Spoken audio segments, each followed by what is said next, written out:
Kyle McGovern.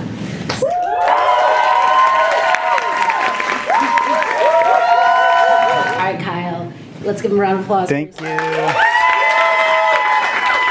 I would like to start, if you guys will indulge me, if you can please close your eyes just for a second. I'm looking so I can see. If you can, if there's an older person in your life who you admire or love, picture that person. Could be a grandparent, a great aunt or uncle, maybe an elderly neighbor or coach, just someone from that generation. Picture their face, hear their laugh, or anything else that comes to mind. Now shift your thought from their appearance and think about the wisdom locked inside this person. Wisdom earned from their lived experiences through joys, sorrows, successes, failures, and everything in between throughout their long life. Okay, thanks so much. You guys can open your eyes. There's an African proverb you guys may have heard before that says, when an old person dies, a library burns to the ground. This quote's extremely powerful and resonates with me because I've experienced 2 incredible libraries burned down in my own life. Now, before I go further, for those I haven't met, my name's Kyle McGovern, as Anissa already introduced, and I'm Lexa Mongual's SO, although I kind of like that Lexa is my student. I've never used that before. So we moved here from Manhattan, and New York has always been home for me, and I'm extremely grateful to be here. I'm grateful to Lexa for your help on this. I'm grateful to the SO committee for organizing this, and especially to my coach, Anissa. Thank you so, so much.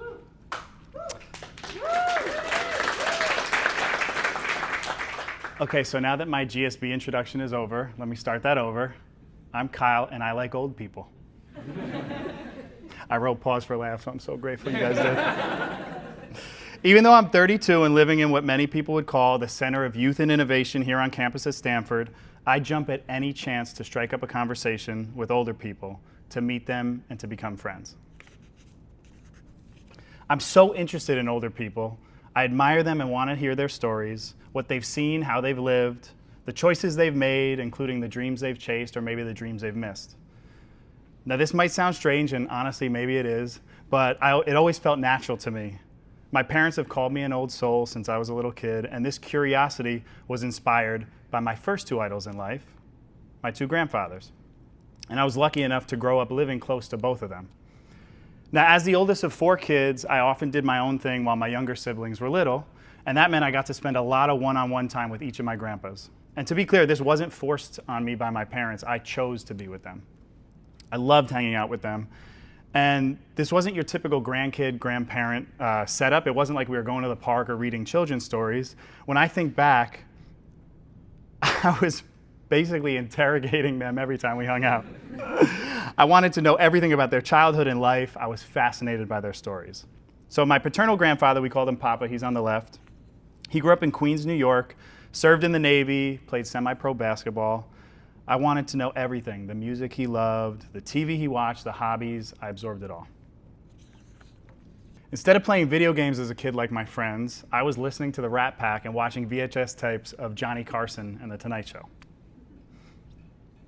So this proves my points. When I practiced that, Lexa did not know either of those references. And then there's my other grandfather on the right, that's Grandpa, my mom's dad, and he grew up in Galicia, Spain during the devastation of the Spanish Civil War. So the stories he shared of his growing up often felt so far removed from my 90s childhood in New York that they almost felt like another world, and I wanted to know everything. Now, I never got to meet my grandmothers, but I felt so incredibly lucky to have 2 grandfathers that I idolized. Through our conversations, I got to explore so many corners of their lives. But as a kid, it never occurred to me that I wouldn't always have access to them and their stories. I didn't think about time running out, so I never recorded anything. When I was 15, I went to dinner at Papa's one night, something I did often and always enjoyed. I could picture it clearly. We had a great time like always, and after dinner, I gave him a hug and said goodnight. And the next day, he was killed in a car accident. One day to the next, he was gone. And just like that, my first library burned down in an instant. Now, Grandpa's loss was slower. He battled Parkinson's basically my entire life. And so by the time I reached high school, he had largely lost his ability to really fully communicate. And so for about the last 10 years of his life, those rich stories about Spain and another era that filled my curiosity were gone, and that was long before I actually lost him. Now, I cherish the stories I'd heard growing up, but memory fades and details obviously begin to blur. I would give anything to see them today, to hear their laugh, their stories, even just one more time, but obviously that can't happen. I lost Grandpa in 2018 after a 38-year battle with Parkinson's. So I like to say he outlasted the greatest because Muhammad Ali had the disease for 32 years. Now, at the time, I was living in LA, and so I flew back to New York for the funeral. And the room was filled with familiar faces, immediate family, aunts, uncles, cousins. But one person stood out, and that was my grandfather's older sister, who we called Tia. I knew she existed, but I hadn't seen her in maybe 15 years or so because she lived in South Carolina, and so we were effectively reintroduced at the funeral. She still had her faculties, she was living on her own in a senior community, walking, driving, and her memory was intact. And so that's when it hit me. I still had a living connection to my grandfather's childhood in Spain. It wouldn't be his exact voice, but it was a chance to recover that part, the stories that I had lost, and to reconstruct that library, to use the analogy. So after the funeral, I asked her if I could come visit and record the stories that I missed from Grandpa, and she said yes. Now, I'm not sure how seriously she took the request at the time, but I proved I meant it because within 2 months, I was on a flight to South Carolina. And I was basically going to spend a weekend with an 88-year-old woman who, although we were family, was essentially a stranger. So Tia and I spent the entire weekend together, and true to form, it was one of the best weekends of my life, and for sure one of the most memorable.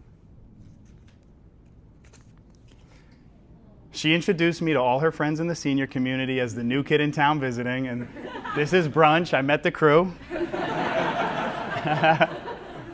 Look at how small she is.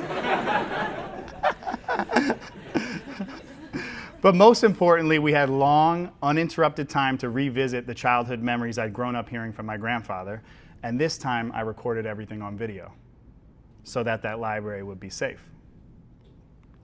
Now, this experience helped me establish a new relationship with my great aunt Tia, who I've now visited twice since then, including once this spring with Lexa, and I call her at least once a month. And then there was also something else that I noticed on this trip. Tia lit up when she talked about her early life, digging up childhood memories that she hadn't thought about or shared in years. So when I returned home, I couldn't shake the energy from the weekend, and it made me realize that connecting with older people and hearing their stories is something I genuinely enjoy, and something that brings them joy too. There I go, like the finger. So the idea sat with me for a long time, and actually the idea resurfaced again in 2024, and I'd shared it with Lexa and my parents. Now, they both encouraged me to pursue it as a passion project, but like many great ideas that I think I have, I didn't take any action. Then Lexa got into business school out here on the West Coast, and we took the big leap together. So I left my job in New York, and we moved here to Palo Alto. When we first arrived, because I didn't have a job, this meant I suddenly had a lot of time on my hands. Time to lean into the GSB experience, to meet all of you, and to think seriously about what I wanted to do next. And I realized I wanted to finally start a personal project, something creative to pour myself into. Now, around the same time, about September, a close friend of mine was launching a company called Act 2. It was a 5-week online cohort with one goal, and that's to work on your, quote, Act 2, whatever that meant. Some people were making career pivots, others were pushing existing projects forward, and some, like me, had an idea but hadn't really given it legs yet. So wanting to support my friend and to see if I could finally get this idea off the ground, I joined his first cohort.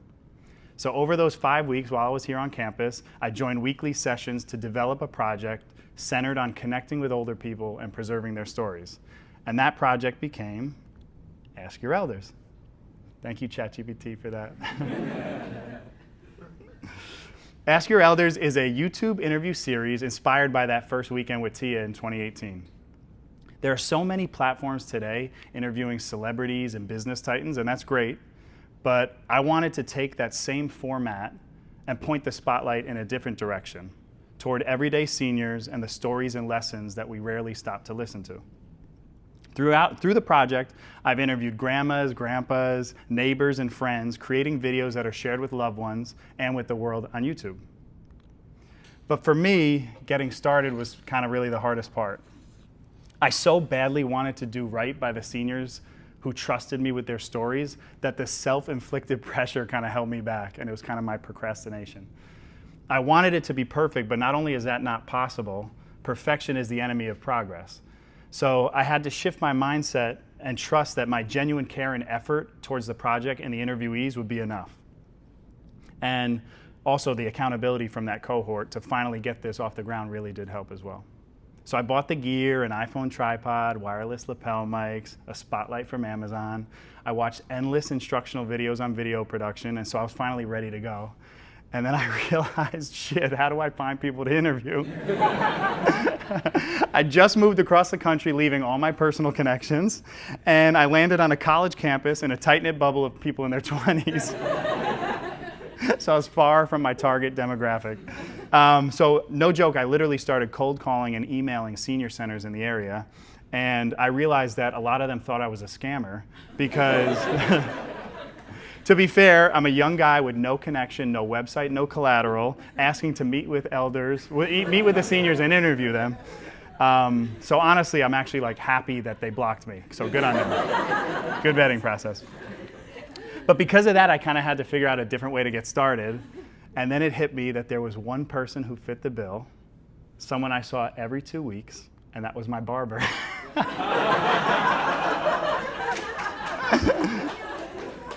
So I hesitated to share this because I don't want long lines there, but I can't recommend Gerardo enough. Though I will say sometimes he cuts the side of my hair too long for my big ears. Cuts it too short for my big ears, but we're working on that. Gerardo's 87. As of last Thursday was his birthday. He grew up in Cuba. He fled when Castro took over the government. And he's run the Cardinal Barbershop right in downtown Palo Alto for over 43 years. Anybody been there? He's a celebrity. He is? Yes. All right, there you go. The Latins love him. Okay. So publishing the first interview finally gave me that collateral that I was missing, and it helped me to show the next person and the next person. And so before long, I was welcomed into the East Palo Alto Senior Center to interview Mrs. Millicent Grant, and into the homes of several seniors in the area who are open to sharing their story with me. So far, I've published 6 interviews.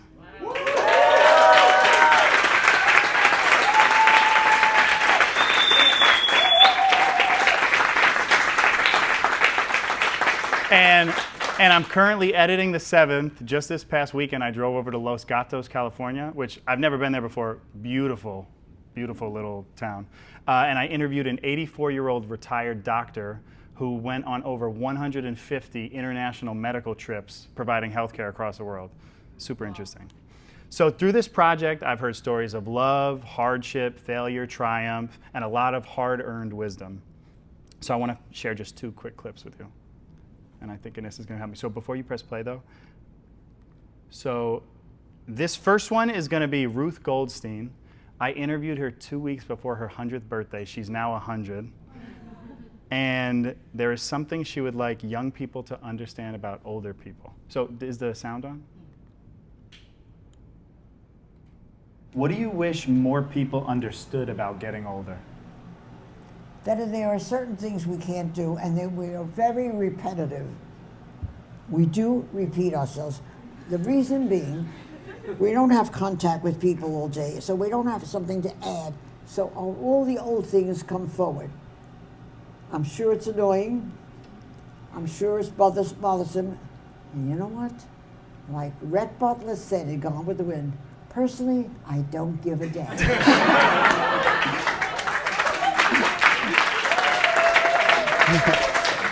Okay, hold on. I'll preface it that way. She is, in her own words, a pistol, and so you can tell she is hysterical. The next one I'm going to show is Giuseppe Caruana. He is a 95-year-old piano teacher who lives in San Jose. He is still giving piano lessons, and he is actively looking for a lyricist because he's a piano composer. So if anybody's a lyricist and they want to collaborate with a 95-year-old, hit me up. But I'm specifically sharing this clip here on Stanford's campus for a reason.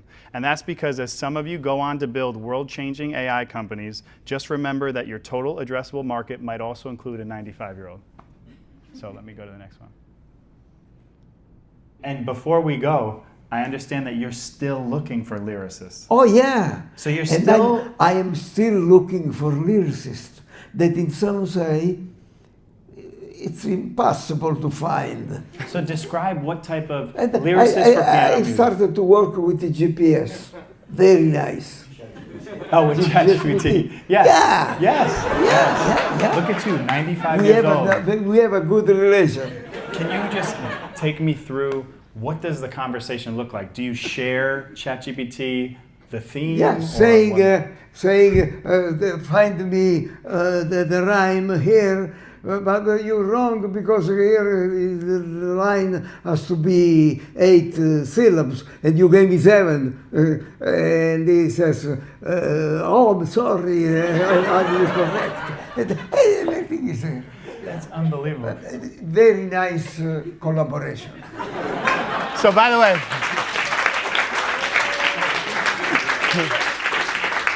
way, those binders were his printed out conversations with ChatGPT. And he has written 4 songs with ChatGPT. He's so cute. He's so cute. Okay. So I hope it's very clear to you all how much I love this project.